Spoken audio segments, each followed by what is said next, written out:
Ya, untuk teman-teman langsung komen aja di bawah, tulis apa yang pengen ditanyain sih kira-kira ke Kak Alsa, nanti disampaikan ke Kak Alsa. Oke, Kak Alsa, mau tanya. Dari tadi juga udah nanya. Iya. Oke, buat adik-adik kita nih Kak, kasih dong tips kira-kira apa aja sih yang harus dipersiapkan gitu. Buat karir kita, masa depan kita gitu. Apa yang kira-kira harus dilakukan oleh mahasiswa gitu, persiapan-persiapan kita. Sebelum masuk, ini sebelum masuk ya framenya atau ketika nanti masuk? Ya sebelum masuk, yang pertama mungkin restu dari orang tua itu penting ya, karena sebenarnya kalau Mbak pikir ya, ketika kita masuk ke dunia kampus itu kan miniatur dari masyarakat Indonesia secara keseluruhan gitu ya. Ya untuk menjalani setiap fasenya, kesulitan-kesulitannya, ridho orang tua, doa dari orang tua tuh penting gitu. Terus yang kedua, teman-teman harus siap untuk beradaptasi dengan apapun kondisinya, karena apalagi yang ngerantau ya, dengan kondisi nanti di tempat rantau yang mungkin teman-teman akan punya tetangga kos, teman-teman akan punya kos gitu. Yang kalau teman-teman misal nih melakukan sebuah kesalahan yang terdampak bukan diri teman-teman dan keluarga aja, tapi teman-teman kos juga gitu. Misal, terus habis itu jangan, yang ketiga, coba teman-teman bangun bangun kemauan untuk belajar, mulai dari mana, bangun relasi, pertemanan, terus mengasah skill-skill tambahan, bisa dengan ikut UKM. Kalau di kampus kan UKM banyak ya, dari yang olahraga, seni, sampai kalau teman-teman mau mengasah tentang pers, kepemimpinan, literasi, itu banyak banget, tergantung di masing-masing kampus. Nanti waktu ospek mesti dijelasin. Meskipun sekarang ospeknya online ya, jangan Ya, ditinggal-tinggal aja. betul, betul, Tuh, betul. terus kalau masalah skill tambahan, jangan ragu juga, misalnya teman-teman jangan mikir untuk misal uh, jalanin bisnis. Ada yang sekarang tuh jadi tukang foto waktu wisuda, itu kan lumayan ya, nambah-nambahin sekaligus mengasah skillnya teman-teman gitu. Skill bisnis sekaligus skill fotografinya misal. Terus ada yang buka juga kayak jasa gambar gitu buat apa, souvenir-souvenir. Terus juga ada juga yang dia tuh magang, ikut magang, tapi dia bukan sekedar magang yang nantinya akan dilaporkan, kan ada yang memang dilaporkan, tapi juga ada magang yang dia benar-benar ya dia benar-benar pengen belajar gitu. Tuh, terus habis itu ini sih, ketika teman-teman di kampus akan banyak kesempatan teman-teman untuk ikut lomba. Kalau teman-teman lihat tuh kan ya, ketika di kampus tuh banyak banyak banget yang misalnya bisa keluar negeri gitu, karena memang ya terfasilitasi gitu ketika teman-teman ikut penelitiannya dosen atau itu bisa banget teman-teman nge-upgrade di situ.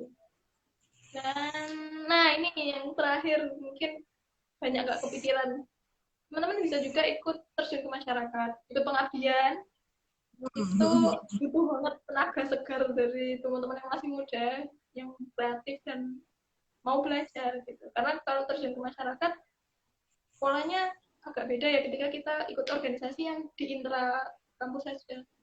Kita harus siap untuk menyesuaikan, kita harus siap untuk menciptakan sebuah hal yang sustain, padahal mungkin kita di situ cuma sebentar. Itu seru sih juga, ya sedikit sedikit pernah lah ya gitu. Kira-kira jadi Oke, coba dikenal potensi kampusnya, potensi kitanya, kita mau kayak gimana. oke.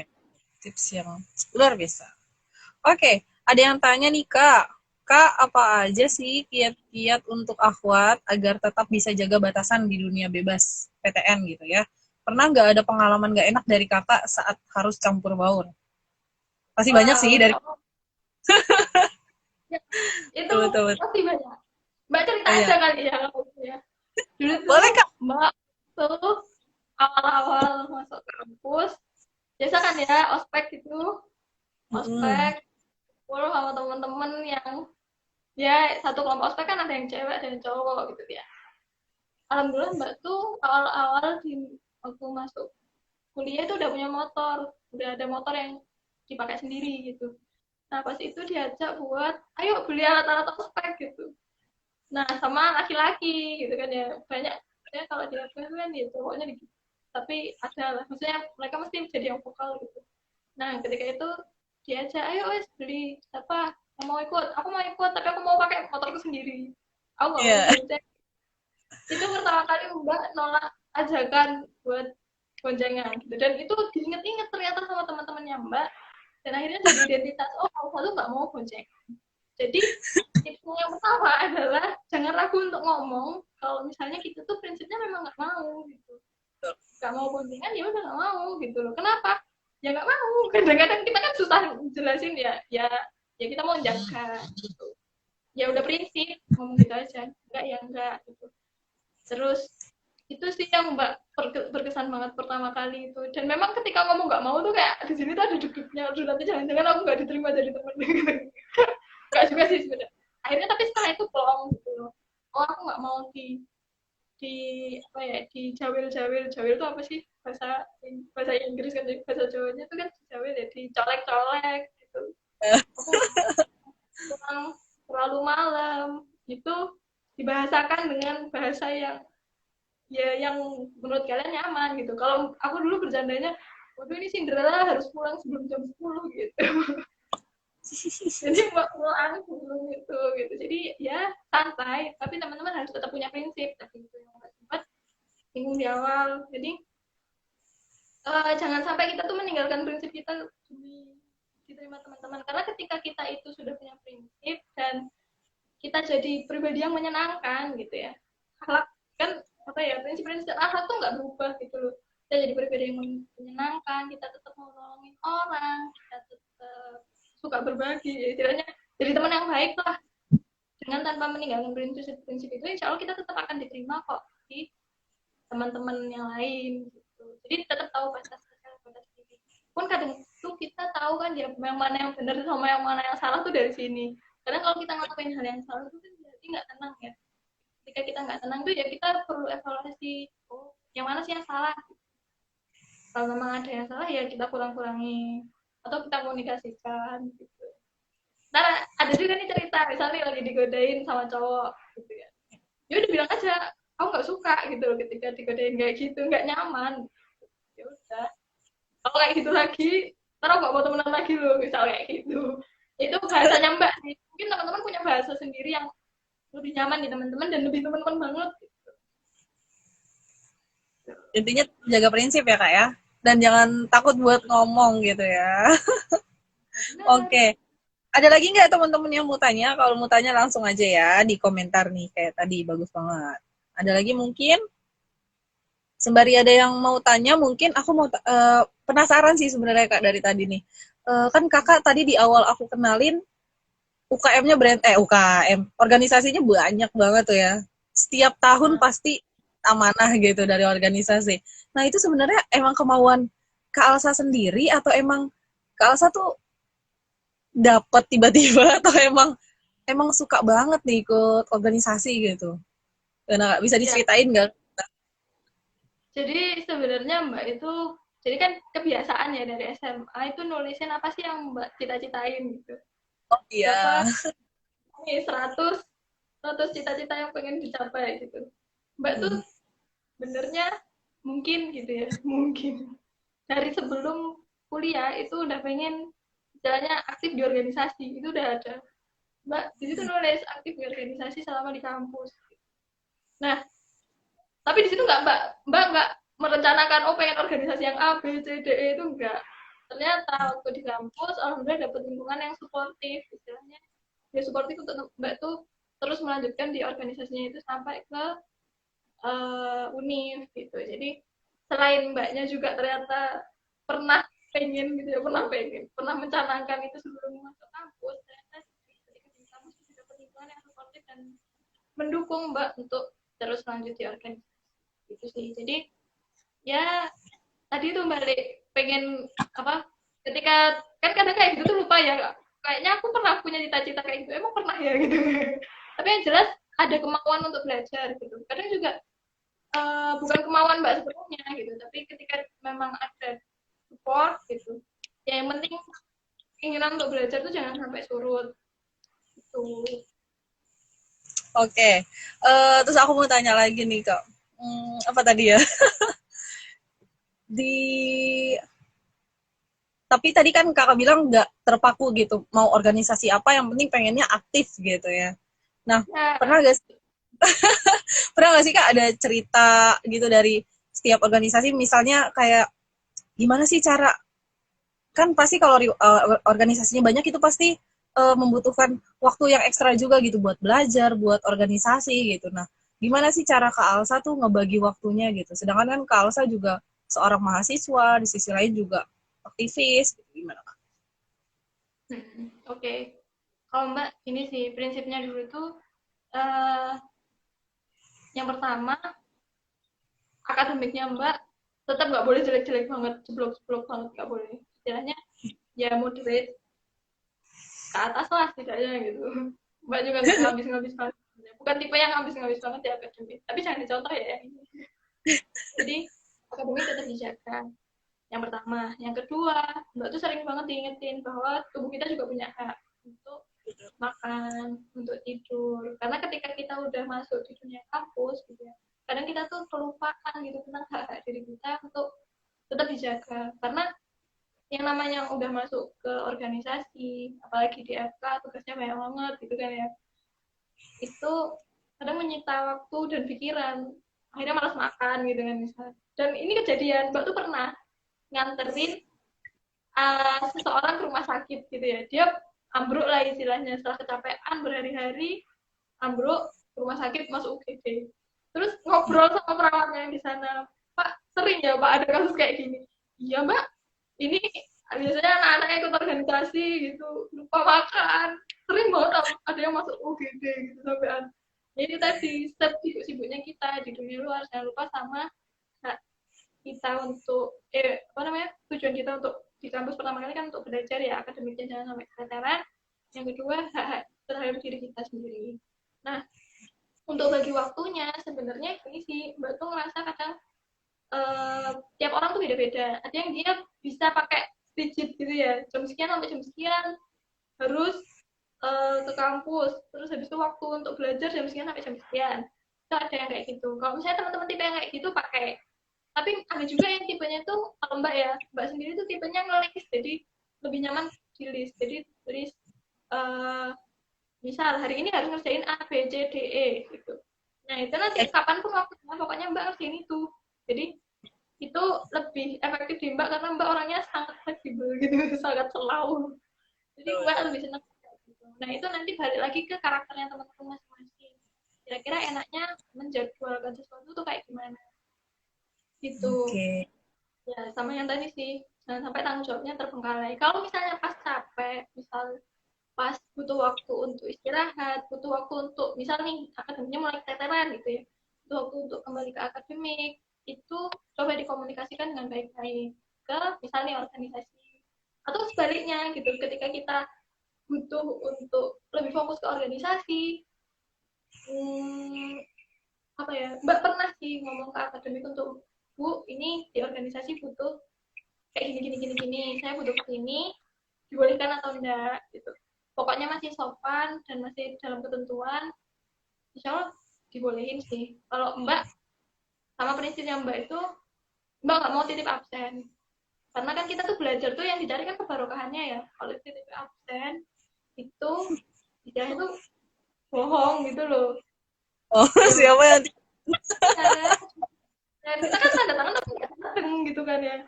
Nah jadi Mbak lebih baik untuk ngambil jatah kosong. Jadi kalau di mahasiswa tuh biasanya kita punya jatah 20% yang nggak harus datang ke kampus. Istilahnya ya udah ngejar dari rumah gitu.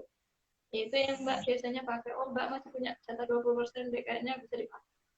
Cuman ya kalau lebih dari 20% bisa mungkin jangan sih, karena biasanya memang agak kesulitan ketika kita kebanyakan bolos tuh akan kesulitan juga untuk di akademiknya. Oke deh. Asik, ada yang nanya nih Kak. Akhirnya sharing kita memberi kebermanfaatan untuk yang lain nih. Cerita perjuangan Kakak masuk SBMPTN dong Kak. Aku masih kelas 12 nih. nanti mau ambil fakultas kedokteran, jadi excited banget. Weh, gara-gara ceritanya Kak Alsa nih. Ayo Kak, ceritain. Ya, jadi gini, kelas 12 ya, semangat. Mungkin ini lagi berjuang buat UTBK ya. Jadi Mbak dulu itu SMP, SMA, SMA tuh di Jogja, swasta. Dan mungkin kalau misalnya dibilang favorit tuh enggak, tapi favoritnya Mbak. Iya, iya, sekolahnya sendiri gitu ya. Nah, jadi dulu itu Mbak, karena di asrama, teman-teman kan mungkin kebagian ini ya, kalau pengen les SBMPTN gitu, kalau yang di luar, yang di negeri atau mungkin ketika udah, misalnya ketika keluar itu bisa langsung akses tuh, itu termasuk gimana ya, kalau mbak sih patut disyukuri gitu, ketika teman-teman punya akses untuk les gitu, itu harus dimanfaatkan sebaik mungkin. Dulu mbak itu memang memilih untuk nggak les PTN, selain karena memang aksesnya dari sekolah ke tempat les-lesan jauh gitu, di asrama lagi gitu kan ya, izin-izinnya ribet, akhirnya mbak memutuskan untuk nggak usah lah, nggak usah les gitu. Di SNMPTN memang mbak udah nggak berharap banyak gitu sih, nggak berharap banyak. Akhirnya di SBM, SBM itu mbak kan ada memang di sekolah tuh yang memang dia meskipun dengan berbagai kesulitan itu dia memilih untuk les. Nah, mbak itu kalau misalnya temennya mbak itu lagi belajar di rumah gitu, jadi di asrama, mbak soalnya mepet-mepet aja gitu, ya udah belajar di sampingnya, terus nanya-nanya gitu, tapi dia sambil belajar, jadi istilahnya tuh dianya yang dapat dapat les, mbak nebeng gitulah ya, nebeng lihat-lihat apa namanya catatannya, nanya-nanya kalau misalnya nggak ada yang tahu, ada yang nggak tahu. Terus habis itu ya, kalau itu cerita sebelum SBM-nya ya, jadi ada SBM, mbak wisuda kan, wisudanya di Jogja, besoknya langsung SBM ke Malang, jadi kayak habis perjalanan jauh balik Malang langsung SBM gitu. Nah itu sebenarnya ya mbak tuh kalau dibilang pede banget terima juga enggak gitu loh, tapi ya qadarullah ya, mungkin uh, kalau yang mbak dapat dari orang tua gitu ya, ketika kita pengen sesuatu itu benar-benar didoain gitu, benar-benar doanya tuh ya beneran gitu. Jadi waktu SMA tuh mbak pernah lewat di depan UB gitu ya, depannya gedungnya FK, ya udah mbak berdoa aja, ya Allah aku pengen kuliah di situ gitu. Nah, Iya, iya, mungkin iya, iya. doa dari kemampuan kita tuh kadang-kadang nggak seberapa gitu loh, tapi ya memang Allah tuh udah ngasih rezeki kita di situ gitu. Jadi ketika memang udah SNMPTN, alhamdulillah, mungkin ya alhamdulillah mbak tidak tidak semuanya bisa dikerjakan tapi adalah setidaknya yang bisa dikerjain gitu ya, itu patut disyukuri meskipun tidak semuanya. Nah, akhirnya ya udah, selain mbak pengennya di UB itu kan akhirnya juga ngambil di, kalau UIN kan ada SNMPTKIN atau apa sih lupa, pokoknya SBM-nya UIN itu juga mbak ikut, istilahnya buat bencana cadangan lah gitu. Alhamdulillah, pengumumannya kan SBM duluan, ternyata SBM-nya lolos, pun juga yang di UIN juga lolos ternyata. Alhamdulillah waktu itu dua-duanya lolos, padahal yang SBM tuh mbak udah kayak hopeless gitu, kayaknya gak terima deh gitu, tapi ya Allah masih ngasih rezeki di situ, dan ya akhirnya milih yang di SBM Oke. gitu. Oke Kak, mungkin pertanyaan terakhir nih Kak ya, karena kita juga udah mau closing nih. Mungkin pertanyaan terakhir, ceritain pengalaman Kakak dong di struktural kampus. Aku termotivasi dengan Kakak. Lagi-lagi ada yang termotivasi nih dari Kak Alsa. Ceritain sedikit aja ya Ya, Kak ya, Kak. Kita mau closing. ya. Ketika di struktural kampus, pengalamannya yang mana ya, aku juga bingung yang mana. Jadi kan Banyak ya, Allah.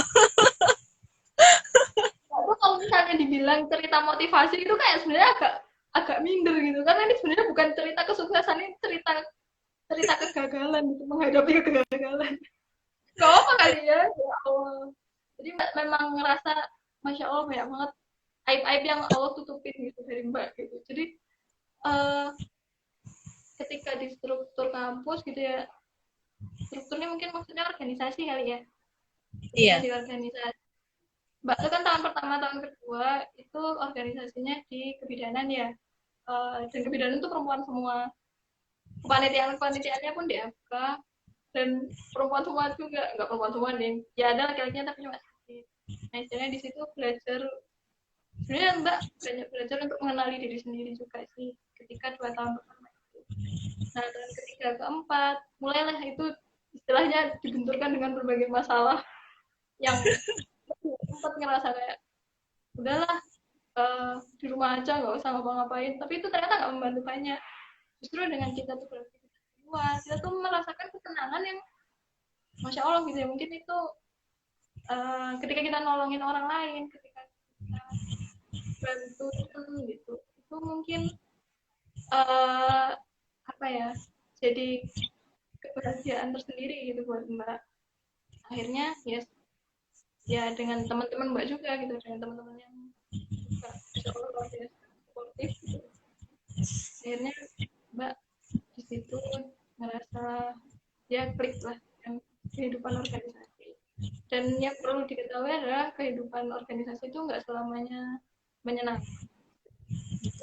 Pasti ketika teman-teman itu nanti masuk ke dunia organisasi itu nggak cuma senang-senang aja, nggak cuma dapat temen gitu. Justru kalau misalnya teman-teman itu merasakan senang-senang doang, perlu dipertanyakan, karena kita itu dibentuk dengan hal-hal yang sulit gitu. Pun juga salah satu yang jadi motivasi adalah organisasi ini meskipun akhirnya dengan konsekuensi Mbak ikut organisasi sampai di tingkat univ itu akhirnya Mbak mengorbankan masa studi gitu, Mbak menyiapkan ini untuk investasi ibadah gitu, karena kapan lagi kan kita bisa dikasih kesempatan untuk berinvestasi beribadah gitu. Karena memang ketika kita dimanapun ya niatkan semuanya itu ibadah, karena apalagi sih kita tuh mau menuju kemana lagi gitu kalau enggak semuanya diniatkan untuk ibadah, diniatkan untuk sebanyak-banyaknya menabung peluang untuk meraih ridhonya Allah gitu. Dan itulah yang insya Allah jadi apa ya, jadi jalan tengah Mbak ketika Mbak nanti misal nyeleweng kemana, oh ya akhirnya kita tetap enjoy, sabar dan bersyukur. Karena kalau kita enjoy itu kan sebenarnya kuncinya dua itu ya. Kalau katanya Umar, dua ini tuh yang apa ya, kalau misalnya ada dua tunangan kuda, sabar dan syukur, beliau nggak peduli mau naik yang mana gitu. Dari setiap musibah obatnya sabar, dari setiap kebahagiaan jangan sampai euforianya itu terlalu bahagia sampai itu tuh lupa bersyukur. Ya dua itu yang Mbak apa ya Mbak pegang terus selama ada di organisasi. Oke, mantap. Kita nggak kerasa nih, udah di ujung waktu, udah di ujung acara nih ya. Oke, terakhir Kak, closing statement. Kasih dong, motivasi buat teman-teman. Motivasi ya tuh, motivasi lagi ya Kak. Buat teman-teman yang kenapa sih kita harus optimalisasi diri di dunia kampus tuh? Mungkin masih banyak teman-teman yang males gitu, atau ya termasuk aku mungkin dikasih motivasi juga ya kayak harus bisa lebih optimal gitu di kampus biar lebih semangat ikut UKM dan lain-lainnya. Dan coba Kak. Oke, insya Allah kita tuh umur kita tuh nggak ada yang tahu ya. Jadi kita tuh punya masa muda. Masa muda itu kan yang akan suatu hari nanti ditanyakan ya ketika masa muda itu apa. Nah, bukan masalah di kampus atau enggaknya gitu. Tapi masalah kita tuh hidup sebagai manusia yang nanti bakal dihisab gitu suatu hari nanti di hari akhir. Maka ketika kita masuk kampus itu adalah aset yang harus baik-baiknya kita pergunakan. Itu jadi aset yang baik-baiknya harus kita manfaatkan untuk ya apalagi kalau bukan untuk jalan menuju ridha Allah gitu. Nah itu sih mungkin singkat aja ya dari Mbak. Mbak juga udah bingung mau ngomong apa tadi. Singkat tapi kenal Kak. Ya berarti kita betul banget. Kak, aku ngucapin terima kasih banyak buat Kak Alsa yang udah ngeluangin waktu buat sharing bareng yang lain. Masih ada yang masih penasaran nih, masih terkesima dengan Kak Alsa gitu ya. Mau tanya lewat DM boleh nggak Kak? Boleh banget ya. Lewat DM-nya Kak Alsa, silahkan. Boleh tanya-tanya langsung ke sana. Oke, terima kasih banyak buat teman-teman semua yang udah nontonin kita hampir kurang lebih sejam ini. Semoga apa yang telah dibagi sama Kak Alsa ini bisa bermanfaat buat kita semua ya, teman-teman. Oke. Cukup sekian dari aku, Marini Nur Hadi. Kurang lebihnya mohon maaf. Wassalamualaikum warahmatullahi wabarakatuh. Waalaikumsalam warahmatullahi wabarakatuh. Mbak juga mohon maaf ya kalau tadi masih ada kurang-kurangnya. Semoga yang sedikit tadi masih bisa menjadi istilahnya hikmah lah buat teman-teman gagal-gagalnya gitu ya. Banyak hal cerita, suka sedihnya. Gitu. Semoga jadi manfaat. Ya, Mbak juga pamit. Ya, Assalamualaikum. ya, waalaikumsalam warahmatullahi wabarakatuh.